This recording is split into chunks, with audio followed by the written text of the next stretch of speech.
We welcome you to the Ventura County SELPA's Pathway to Success Dispute Prevention and Resolution series. Today's focus is on conflict prevention strategies. So this series provides essential skills to help you as an IEP facilitator or an IEP team member navigate and resolve conflicts that arise during IEP meetings and can at times strain relationships between families and schools.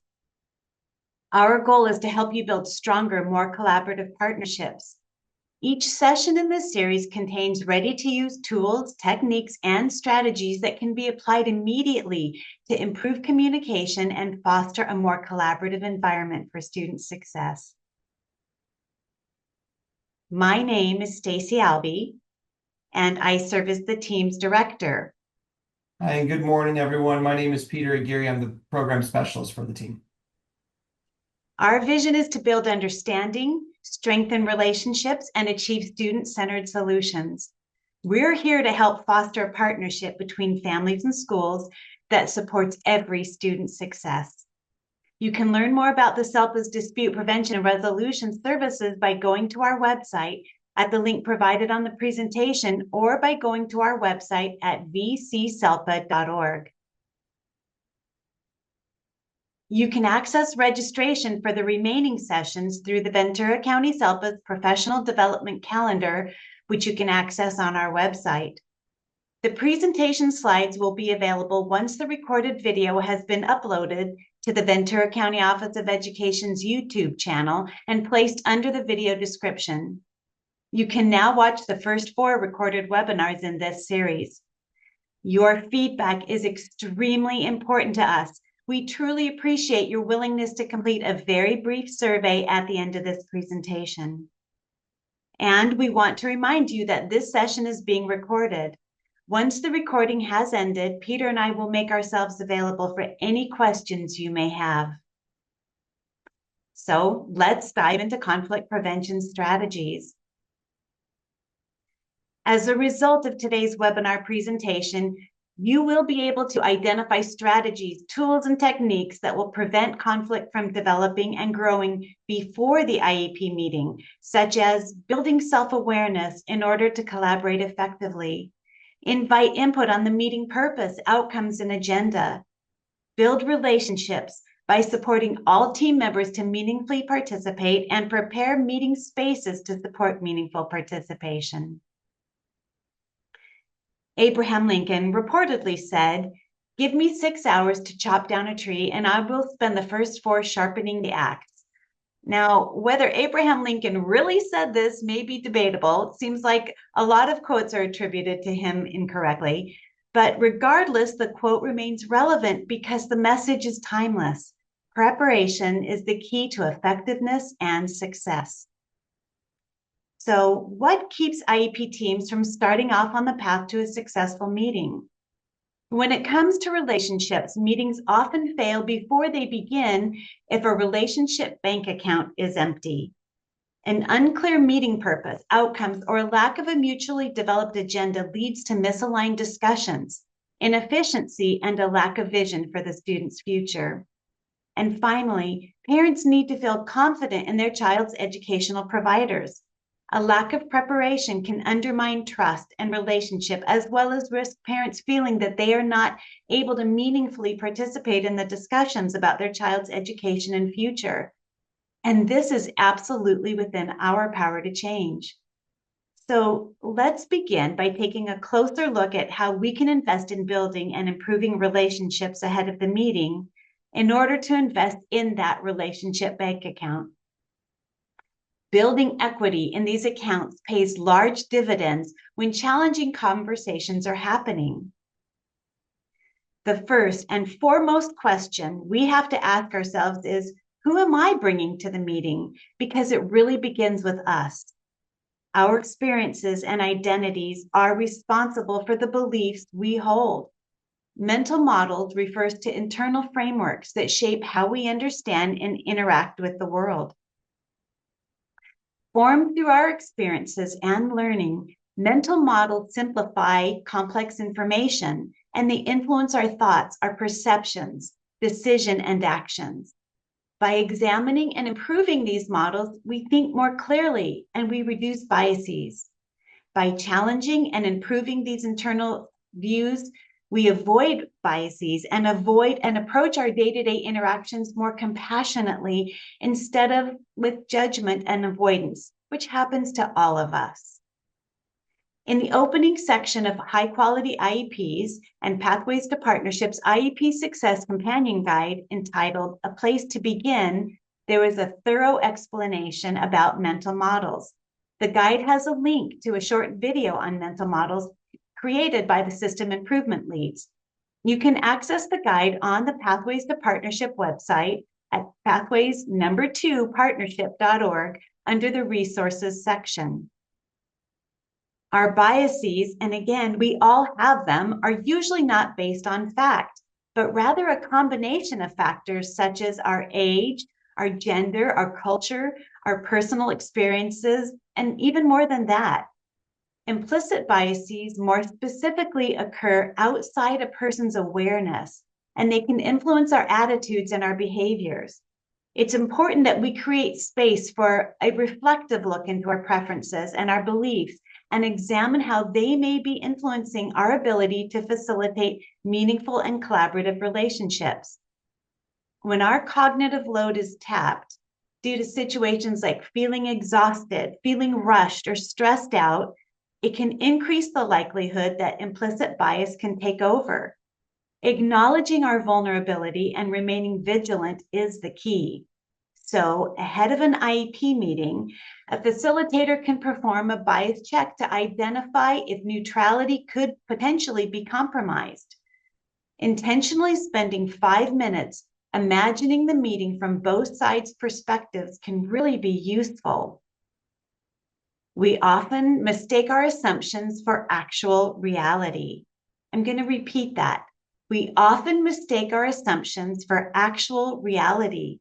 We may subconsciously delete or distort information that doesn't fit our existing mental model. If your mental model of a specific team member is that they are confrontational, you may miss their valid concerns because you are really listening for possible attacks. So here's a strategy. While preparing for an IEP meeting you anticipate will be high conflict, stop and ask yourself, is there any way I could see this situation differently? Or am I experiencing emotions that could be driving my beliefs and actions? Let's take a look at now the ladder of inference. The ladder of inference was developed by organizational psychologist Chris Argyris, and it's a model that describes the mental steps we take, or in other words, how our mental models are formed, moving from factual observation all the way to our belief systems and a decision to act. The ladder explains how our belief systems develop. In high stakes, emotionally charged environments of an IEP meeting, understanding this ladder and utilizing it to intervene when necessary is the difference between a facilitator or a team member who emotionally reacts to conflict through that fight, flight, or freeze response, and one who understands and knows how to navigate it. So let's narrow in and take a closer look at the ladder of inference. We all tend to live at the top of our ladders, our beliefs and our subsequent actions, but the work of facilitation really happens at the earlier rungs of the ladder. Interestingly, and this can be helpful information to share with other team members who are struggling with making assumptions, we all select data based on what is already assumed and believed. We call this the reflexive loop or confirmation bias. The facilitator's role, your role, is to act as a ladder guide, helping team members step down from their assumptions and beliefs. For example, people may believe that the district is hiding something, or the parent has an ulterior motive, until they are standing on the same foundation of shared objective data. To prevent a meeting from starting at the top of the ladder, where people have already made up their minds and are ready for the conflict, a facilitator can engage the parties early, to help them separate out observations from the stories they've built around them. An example of this may be asking the parties ahead of the meeting to reserve judgment and be willing to approach the meeting assuming positive intent for the other team members. When a facilitator hears clues that team members are climbing their ladders, they can ask, help me understand what specific information led you to that conclusion. I want to make sure I understand where you're coming from. From observable data, we select certain data. Our brains are highly efficient, and generally speaking, it's not efficient to be consciously aware of all the data we're taking in. I find this so fascinating. Research has indicated that the human brain receives approximately 11 million to 1 billion bits of sensory information every second. I read how that was calculated, and it was really hard to wrap my brain around. But this is what's so interesting. Our brains have a speed limit, so to speak, for processing high-level cognitive functions of around 10 bits per second. No wonder our brains can't consciously consider all the data we're taking in. Our brains are filtering out almost all incoming data to manage our focus. Our beliefs and actions are built around just a small fraction of the information our brains are taking in. So next on the ladder is the rung of adding meanings. In other words, we interpret selected data through our own personal lens. The meaning we assign has a great deal to do with our culture, or the cultures in which we've been raised and which we are currently a part. Team members add their own individual meanings to the selected data they observe, creating a space ripe for a lot of misunderstanding. So let's take a look at a couple of examples. Interpreting silence through maybe a professional lens, an educator may think silence equals a lack of investment. Or interpreting silence through a parent's lens, the parent may think silence equals a lack of respect, or may even interpret it as the school hiding something. Once we add meaning to the data we've observed, the meaning we've assigned then becomes our assumptions, and our assumptions are like the verdicts we've assigned. This is where things can get tricky. And if we're not self-aware, our assumptions or the assumptions of team members left unaddressed can sabotage a collaborative conversation before it even begins. Assumptions are fixed conclusions that can act as a roadblock to collaboration, and therefore they are problematic. The problem with assumptions is that they can feel like the truth. And when we assume that assumptions are truth, we stop asking questions and we stop looking for solutions. What we do is we start looking for allies, the people who will agree with us and validate our forming beliefs. When people feel that they are the recipients of assumptions, they can feel psychologically threatened and become defensive. And that's not a good way to enter into an IEP meeting, is it? As facilitators, when we allow our own assumptions to take hold, we can draw conclusions about a party or parties and miss the underlying interests that are driving the conflict. What's really behind the requests or the positions of that person? It can definitely jeopardize the neutrality essential to our role as facilitators and as IEP team members. If you want to learn more about neutrality, we strongly encourage you to watch our webinar on preparing for difficult conversations. That's number 4 in the series. We need to continually ask ourselves, could my assumptions about this person or these people be wrong? Ultimately, our beliefs and our consequent actions are formed based on our own interpretation of data, the meaning we give it, and the assumptions that are formed. Without checking our ladders, we can behave in ways that are incongruent with the full picture of what's going on. Hopefully, you're beginning to see why examining your own ladders can be so critical, and remaining open to continually challenging that reflexive loop is so important. Just like the section on mental models, you can learn more about the ladder of inference in the IEP Success Companion Guide on the Pathways to Partnership website or on the High Quality IEPs website. Now, let's examine some language facilitators and other team members can use to build relationships through invitations to collaborate. Language is the bridge that allows all team members to move from a place of defense to a place of partnership, and words are powerful. When a facilitator encourages intentional, invitational language, they are preparing the meeting for psychological safety.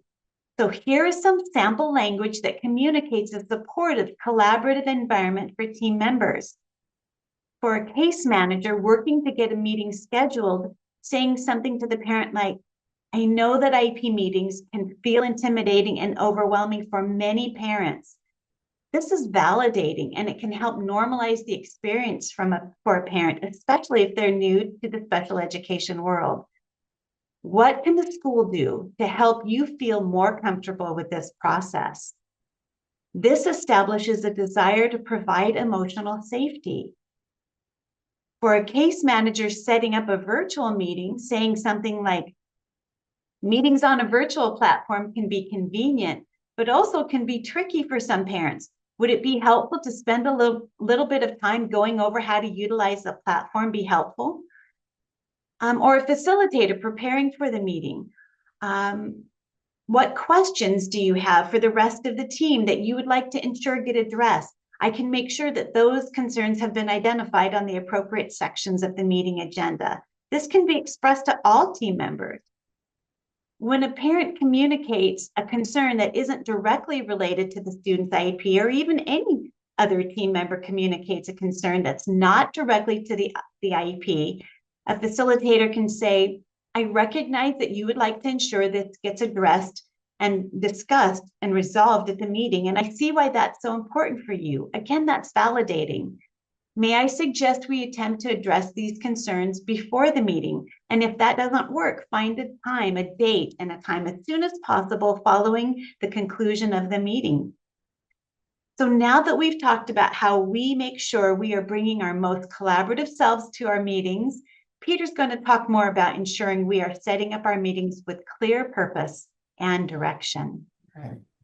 Thank you, Stacy. So nothing sets up a meeting for failure faster than a meeting that lacks clear purpose, outcomes, and an agenda. By clearly defining our purpose and outcomes at the very start, we remove the guesswork and provide a sense of security for both staff, school staff, and parents.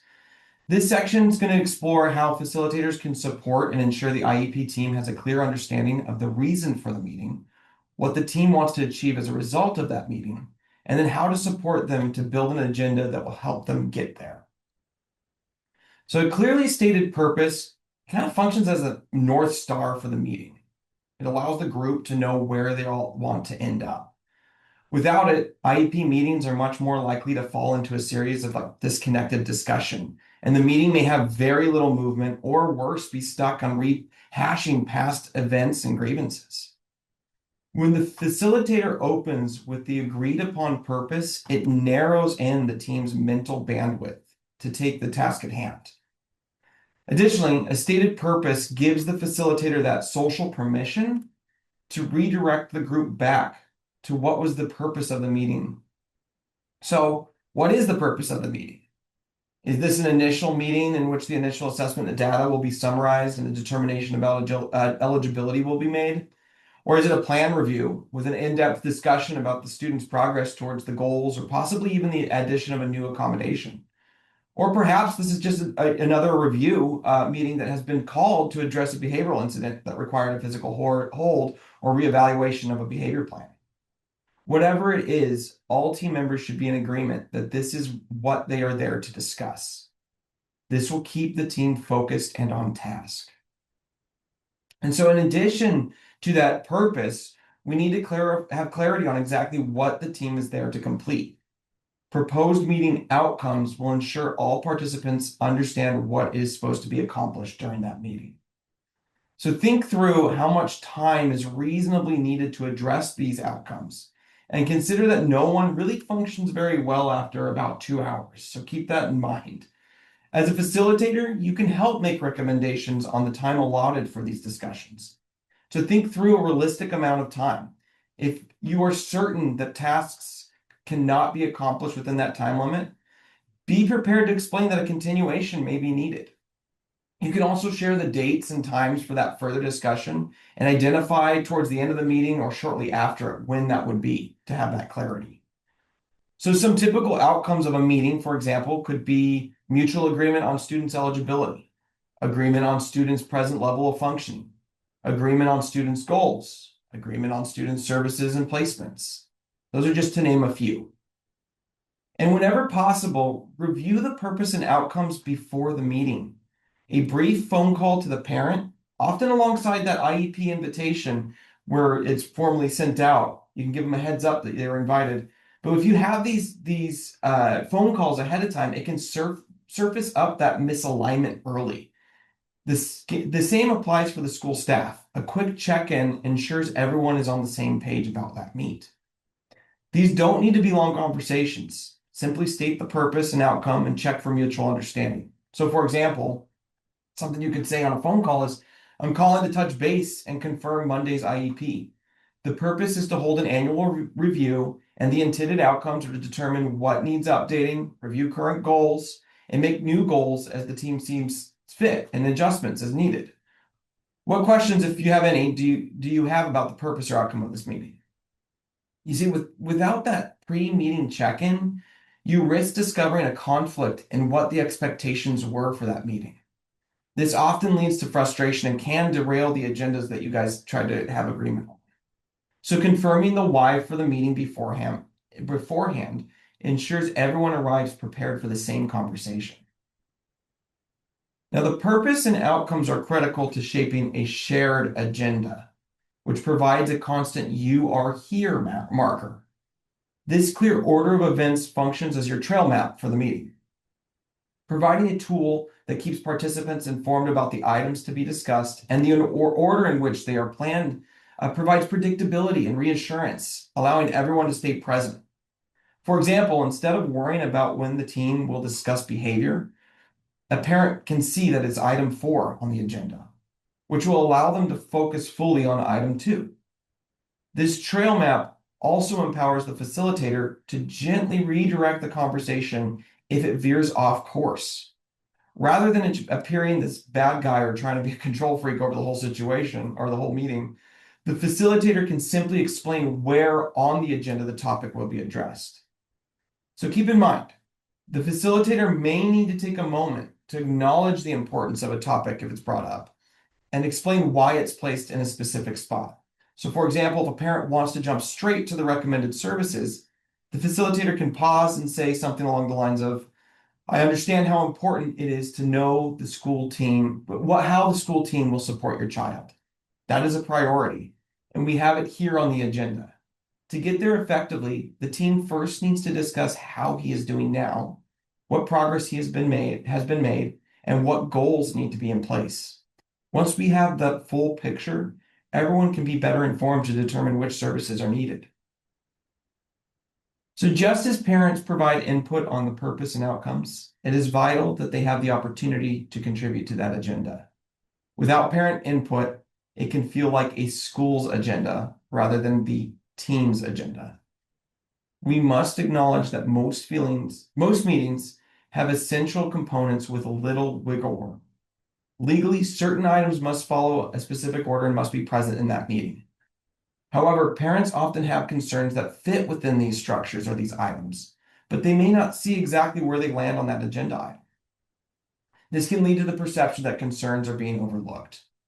So providing a draft agenda ahead of time allows you the opportunity to clarify where the concerns will be addressed, or to incorporate parent-specific items directly into the flow that's already established. If a concern is not appropriate for an IEP, use this pre-meeting window to explain why, and then identify the correct person or venue to address it. If you defer or have to postpone a topic, always follow up. This builds that trust necessary for true collaboration. And then lastly, consider the language you're using in your agenda. Terms like offer of FAPE or LRE are often confusing. Translate these terms into accessible concepts. So if you must use technical language, place the translated version in parentheses next to it. Now, we want to highlight that many of you may already have standardized agendas or specific wording required by your district.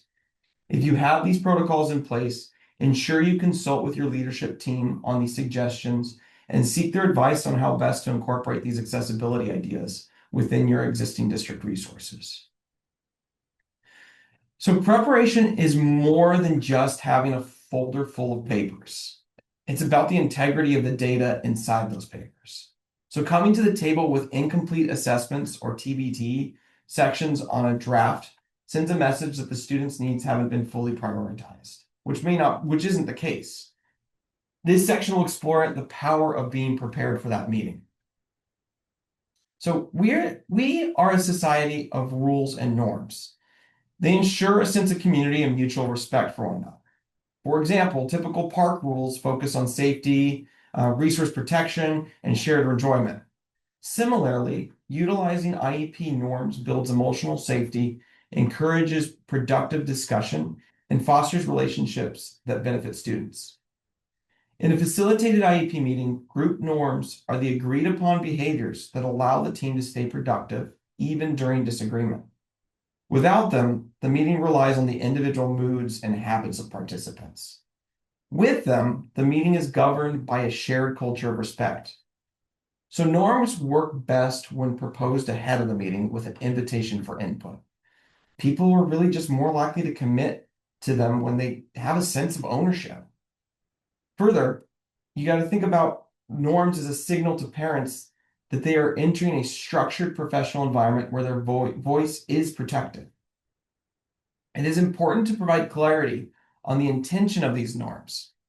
They're not intended to be a control mechanism or to handle the parent or the individuals in the meeting. Instead, highlight how they support dialogue so that it remains productive and collaborative. This message is easier to express when norms are common practice for every meeting. It can simply be presented as the way in which we run IEPs. Now, if you have to introduce norms in the middle of a continuation meeting or for the first time during a meet, be sure to identify their purpose as solely a way to support the group in ongoing dialogue. This is a critical time to seek input to avoid the impression that they are being put in place to manage people. Your district may have norms already established, or you may not have them in place yet. As with agendas, we recommend following district policy and discussing these ideas with your leadership team to explore the possibilities of using norms. So here are some standard meeting norms. These are simply examples of what can be used. But you can also reference suggested norms in the high quality IEP success companion guide posted on highqualityiep's.com, and what Stacy already mentioned how to get there. You can find these linked within the file under meeting norms section. Additionally, within that section, there's a resource available to help you customize your own sample norms. And it's featuring various categories and then wording options that can be used and be helpful for your meetings. Now, while you have shared agreements on the purpose, outcomes, and norms, items may still arise that are unrelated to the current agenda. Not all discussions will align with what the team is there to do, even if they are important conversations. When this occurs, using a parking lot helps team members see that their concerns are valued and will be addressed. This provides a designated landing place for those topics, allowing the team to stay focused on the agenda while knowing that their concerns won't be forgotten. The parking lot can be something simple like a flip chart with the word parking lot written at the top. It could be a dedicated space on a whiteboard, or it could be a shared digital document for the entire group to see. So as items arise that may fall outside of the IEP, such as something like scheduling or general discipline policy or school policy, you can add these topics to the list and indicate when, where, and with whom these items can be followed up on. Before the meeting, consider if you need to assign someone to assist with recording these items, or if you'll manage it yourself as the facilitator. With the supportive action, it visually memorializes important topics as they arise. It ensures everyone can see that the item has been recorded and provides assurance that the conversation will take place after the IEP meeting has been concluded. And that'll allow the group to stay focused on the work they're there to complete for that IEP. Another way you can help support the team in preparation is to review assessment or reports ahead of time with the family. When parents receive complex evaluation data or assessment summaries for the first time during a meeting, they're forced to process technical information while simultaneously trying to participate in a high-stakes discussion. Providing summaries 3 to 5 days in advance, if possible, allows parents to digest the data in like a quiet environment, allows them to have the time to review the information, and then they arrive at that meeting ready to engage rather than have to react for hearing information for the first time. When assessments are reviewed beforehand, the meeting can start at a much higher level. Instead of asking, what does this score mean? The conversation can move to, based on these scores, how can we best support the student in the classroom? And it signals respect for the parent's role. Finally, reviewing a summary in advance allows parents to move through their initial emotional response to the data, and then they can go and review that data at home. But remember, and this is key, always ensure parents understand that decisions are made collectively as a team during the IEP meeting. It's important to highlight that the report is a source of information that the team can use in their decision-making rather than a final plan. That discussion's been yet to be had. That happens at the IEP meeting. Additionally, as we highlighted in earlier slides, check your district policy regarding this practice. Take this information back and share it with leadership to explore how this can be best implemented. Okay, so we want to review how preparation can improve in collaboration, especially regarding communication requirements that often can create a misperception of staff intent. In certain circumstances, districts or charters must issue a prior written notice, or a PWN, to clarify the school's stance and fulfill a legal communication requirement. While the PWN is a vital legal safeguard, its language can often feel cold and bureaucratic to parents.